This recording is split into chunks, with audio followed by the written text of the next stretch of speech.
Is that a typical type of swing that you see yourself making a lot? If balance is one of your big issues, you're always going to struggle with consistency, whether it be consistency in the striking of the ball or consistency of the direction of the shot. And it's a big thing that I see a lot of amateur golfers struggling with. So now that we're getting close to the start of the season, hopefully your minds are turning back to thinking about this season's golf and what you can do better from last year. And hopefully that process will start by you going to the driving range a few times and getting back into a swing and getting back into a groove, ready for the start of the competitive season in March.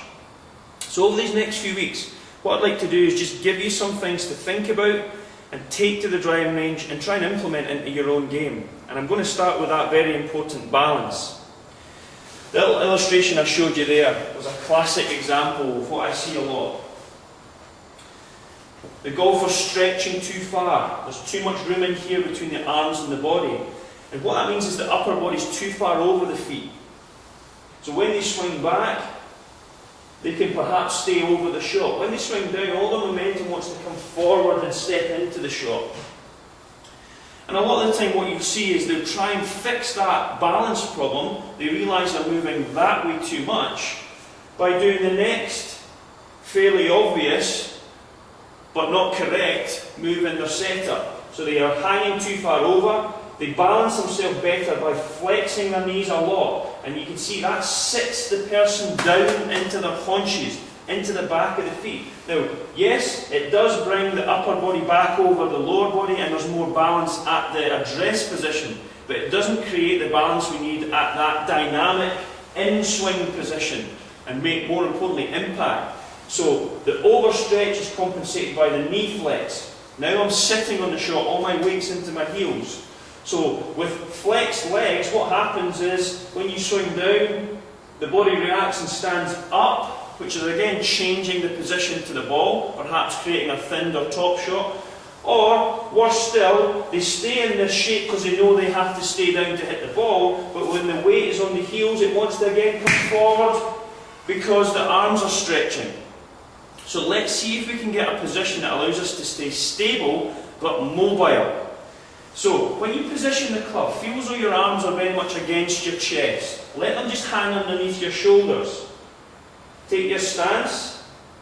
Now, when you're setting your legs, think of it first of all from here at the hips. I want you to really think about pulling your pockets up at the back. Stick that tailbone out more. That sets a better spine angle. From there, when you flex your knees, and it's more just a popping of the knees to take the tension out the back of the legs, you want to feel that weight comes forward, squeeze into the balls of the feet. Now when you're in that position, there's a lot more poise around here. Your upper body is still supported by your lower body. Your arms are hanging freely, but there's still a connection there with your upper body. Now, here's the little tip I want to give you. In that position, you should be able to put a little bit of pressure on the club, so I'm bending the shaft there, without having to lean into it. And also you should be able to tap your heels away from the ground without anything else moving, especially this upper body and hip angle. So from there, all I'm doing is tapping my heels. Everything else stays rock solid. If you're in the wrong position, again going back to that stretched and seated position, first things first, you'll find it very difficult to even move your heels. And if you do, you'll find that when you tap the heels, you kind of rock from the heel to the toe and your body rises and falls. There's not as much stability between your upper body and your lower body. And if you can get into that position, you're a lot more solid, but you're also going to be able to maintain that through the swing. And here's the little tip to try and practice in swing. You're going to make your normal swing back and through, but what you want to try and do is at the end of the swing, can you hold that follow through for at least a count of 1, maybe even 2. So off we go. Swing back, strike and hold. Always use something to focus your eye, and I'm using this black tee peg. Use something similar at the driving range. That's where the ball would be sitting. We need to get the feedback that we're actually hitting where that ball's going to be whilst we're maintaining our balance. There's no point in aiming at the black tee peg, going all the way back, swing, hold for the count of 2, but we've not actually hit where the ball's going to be. So use your T-peg to focus, tap the heels without feeling your body move, then try and put your normal swing on at your normal speed, back, through, and hold.